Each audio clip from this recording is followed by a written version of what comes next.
오늘 우리가 읽은 시편은 하나님을 찬송하는 내용입니다. 우리의 인생이 하나님을 찬송하는 인생이 되어진다라는 것은 얼마나 기쁜 일인지 모르겠습니다. 또한 우리가 소망하는 일도 항상 하나님을 찬양하는 일로 가득하기를 바라는 것이지요. 여러분, 내가 잘되고 내가 행복하고 내 모든 문제가 풀려지는 것으로 인생이 끝나는 게 아닙니다. 우리의 인생은 그렇게 지어지지 않았습니다. 우리의 생명은 그렇게 창조되지 않았습니다. 우리의 삶은 하나님과 함께 할 수 있는 그러한 하나님의 사랑의 피조물로서 우리는 창조되었고 또한 이 세상을 살아가는 것입니다. 하나님을 사랑하는 대표적인 표현이 뭐냐? 하나님을 찬양하는 것이라는 이것이 오늘 본문의 내용이지요. 그런데요, 실제로는 그럴 수 없는 게 우리의 현실이지요. 항상 찬양하고 싶은 사람인데 그렇지 못한 것이 내가 겪고 있는 상황입니다. 그래서 우리는 시험에 듭니다.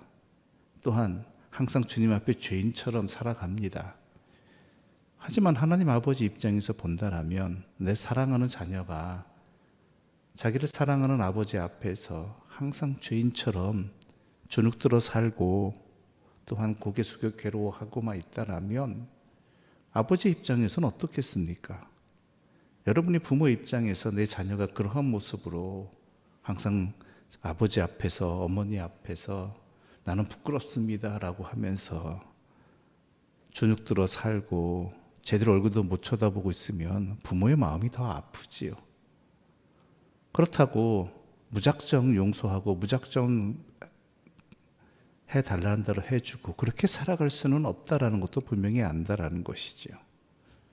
그럼 어떻게 해야 될까라는 것이 오늘 본문을 통해서 우리가 깨달아야 될 우리에게 주시는 하나님의 은혜의 말씀이 바로 이것입니다. 찬양하라고 해놓고 어떻게 찬양해야 되는가도 오늘 본문이 말하고 있죠. 쭉 읽어보게 되면은 우리 3절 함께 읽어보겠습니다. 3절입니다. 함께 읽겠습니다. 하나님께 아뢰기를 주의 일이 어찌 그리 어미하신지요. 주의 큰 권능으로 말미암아 주의 원수가 주께 복종할 것이며. 또 우리 6절 함께 읽겠습니다. 6절입니다.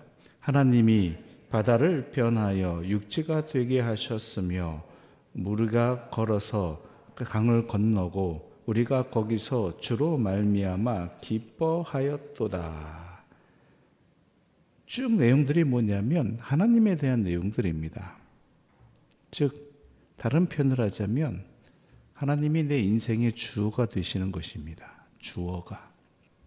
내가 주어가 되고 하나님이 도구가 되는 것이 아니라 하나님이 내 인생의 주어가 되는 것입니다. 다른 말로 하자면 모든 일 속에서 하나님을 보는 것입니다. 다윗이 그러했듯이 항상 내가 겪고 있고 보고 있고 또한 듣고 있는 모든 일들을 하나님 안에서 바라보는 것이고 그 일들을 통해서 도리어 어떻게 가장 먼저 하나님을 보는 것입니다. 이게 신앙입니다. 우리가 인생에서 훈련되어야 될 내용이 바로 이것입니다.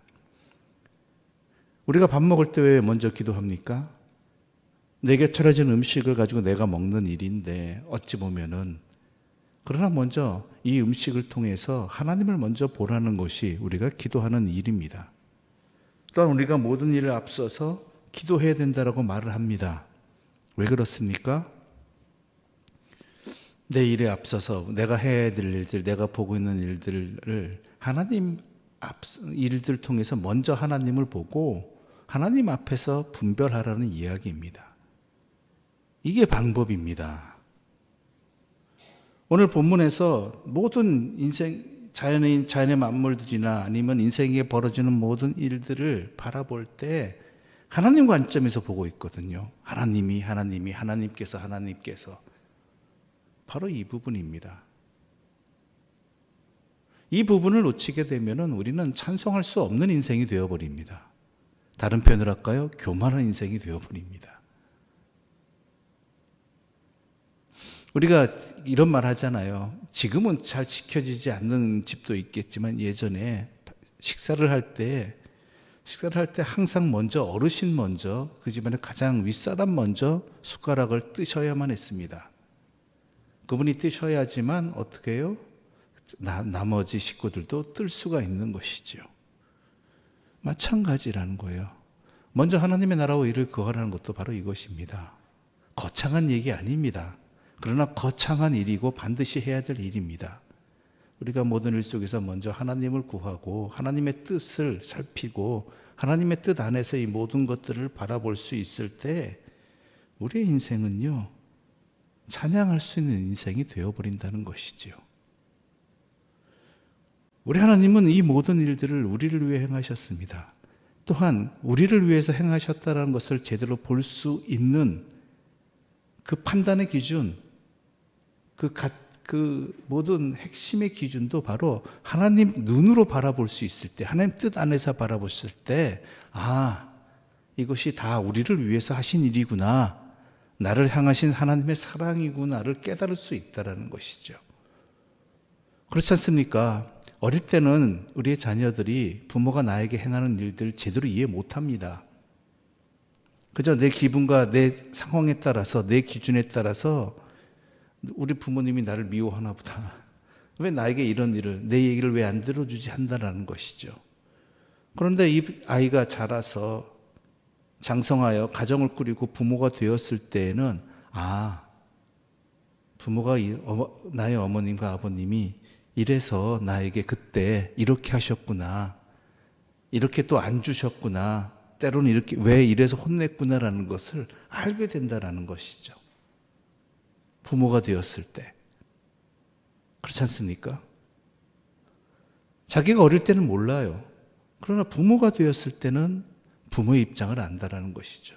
그럴 때 부모의 사랑이 더 깊게 느껴지고, 우리 부모님이 나를 이렇게 사랑하셔서 이렇게 수고하며 나를 길러주셨구나라는 것을 깨닫게 된다는 것이죠. 우리들도 마찬가지입니다.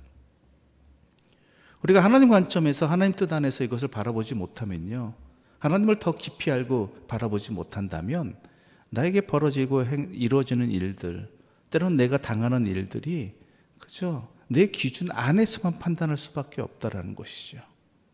그러니 찬양이 안 나오죠. 그러나 하나님 뜻 안에서 바라보고 하나님을 좀 더 암으로 하나님의 시선으로 바라보게 되면 어떻게 돼요? 하나님의 사랑을 느끼게 되니까, 하나님의 경륜을 느끼게 되니까 어떻게 됩니까? 찬양하게 되고 하나님을 더욱 기뻐하는 자로 살아갈 수 있다는 것이죠. 이게 인생의 지혜 아니겠습니까?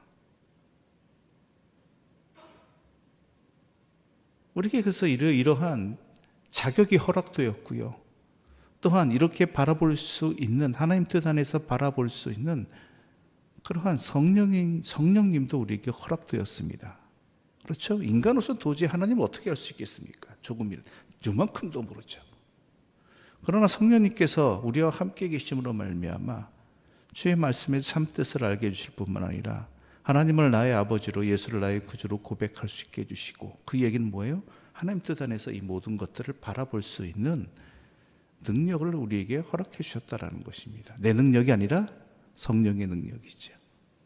그렇게 우리에게 허락되어진 것도 제대로 누리지 못한다면, 준 것도 제대로 활용하지 못한다면 우리의 어리석음 때문이지, 우리의 게으름 때문이지, 하나님 탓할 게 아니라는 것입니다.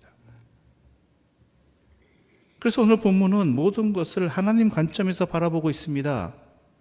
자기에게 벌어진 자기에게 벌어진 출애굽의 역사도, 또한 가나안의 이 모든 정착도 하나님 뜻 안에서 바라볼 뿐 아니라 자기 개인에게도 벌어진 일들도 하나님 안에서 바라보고 있다는 것이죠. 우리 6절과 7절의 말씀 함께 읽어보겠습니다. 6절과 7절입니다. 함께 읽겠습니다. 하나님이 바다를 변화하여 육지가 되게 하셨으므로 우리가 걸어서 강을 건너고 우리가 거기서 주로 말미암아 기뻐하였도다. 그가 그의 능력으로 영원히 다스리시며 그의 눈으로 나라들을 살피시나니 거역하는 자들은 교만하지 말지어다. 아멘. 또한 16절 말씀 함께 읽어보겠습니다. 16절입니다. 함께 읽겠습니다. 하나님을 두려워하는 너희들아 다 와서 들으라. 하나님이 나의 영혼을 위하여 행하신 일을 내가 선포하리로다. 그렇죠? 자기 국가의 역사뿐만 아니라 자기 개인의 역사도 어떻게 하나님 관점에서 바라보니까 자랑할 수밖에 없고 찬양할 수밖에 없다라는 것이죠. 하나님 어떠신 분입니까? 우리의 영혼을 살리시고 우리를 실족시키지 아니하시는 분입니다. 그뿐만이 아니죠. 10절 말씀 또 함께 읽어볼까요? 10절입니다. 하나님이여 주께서 우리를 시험하시되 우리를 단련하시기를 은을 단련함 같이 하셨으며, 나에게 다가오는 시련들도 뭐예요? 나를 단련시키시기 위한 하나님의 은혜라는 것입니다. 내 관점에서 보면 뭐예요? 이건 시련이에요, 고난이에요. 왜 이런 일을 겪어야 되는가 싶어요. 그런데 하나님 뜻 안에서 바라보게 되면 뭐예요? 나를 단련시키시는 하나님의 은혜의 손길이다라는 것이죠.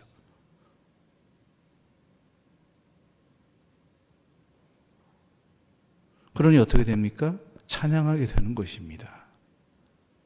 그 사랑을 깨달으니까. 그렇습니다.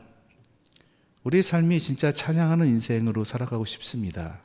모든 일 속에 찬양하는 기쁨이 넘치기를 바랍니다. 그럴 수 있는 것은 나의 삶의 모든 자리들을 하나님께 시선을 고정하고 먼저 하나님 뜻 안에서 뜻을 살피고 뜻 안에서 바라보는 것입니다. 또한 하나님의 사랑을 믿는 것입니다. 이것을 통해서 하나님께서 우리를 향하신 선하신 뜻이 있음을 믿고 또한 주의 성령의 능력을 힘입어 그것을 깨닫기를 간구하는 것. 그럴 때 우리는 우리의 삶에 그때는 어떨지 모르겠지만 조금의 더 시간이 흐른 뒤에 우리가 조금 더 하나님을 알아감을 통해서 하고 찬양하게 되는 인생이 되어버리는 것이지요.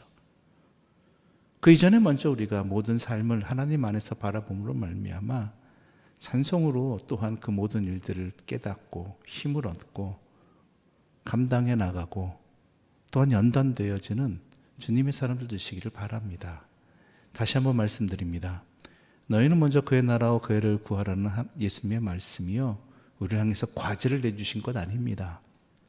우리가 인생을 제대로 살아갈 수 있는 지혜를 열어주신 것입니다. 방법을 알려주신 것입니다. 우리를 향하신 하나님의 사랑, 예수님의 사랑입니다. 그러므로 그것을 우리가 과제로 여기지 말고 나에게 주신 은혜로 알고